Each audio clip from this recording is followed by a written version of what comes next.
Начело Лейко Лугано и Фахредин Юзир.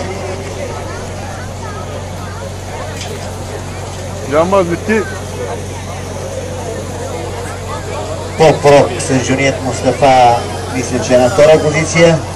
На трета Саня. Но има много време.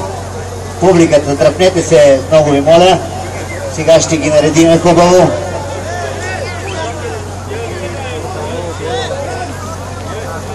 Джуниет Неждет и Алектор е това от вътрешната страна. Алектор, Лейко Лугано, Саня и Поп-рок. Тубулки назад. Алектор, Лейко Лугано, Саня. Четвърта Поп-рок сега е задмината от Хивика. Хивика излезе на четвърта позиция. На пета позиция Италус. Сега начално е Лейко Лугано. Лейко Лугано и Фахредин Юзир. Алектор втори, атака на Саня. Четвърта Хивика, пети Италус. Начало е вече Саня и Христо Шикеров. Последни 600 метра води Саня, следвано от Лейко Лугано.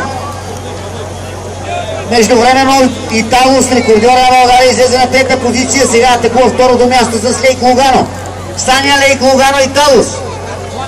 Саня, Лейко Лугано и Италус. Последни метри, публиката да запази места. Малък аванс сега за Италус пред Лейко Лугано. Групата се води от Саня, от външната страна Италус, от вътрешната вече Италус. Саня или Италус, това е дилемата в спора. Саня и Якуб в последния момент се сложи. Италус, Саня, Италус, Саня, последни силни метри за Италус. Втора Саня, трета Якуб, домакините отново класация.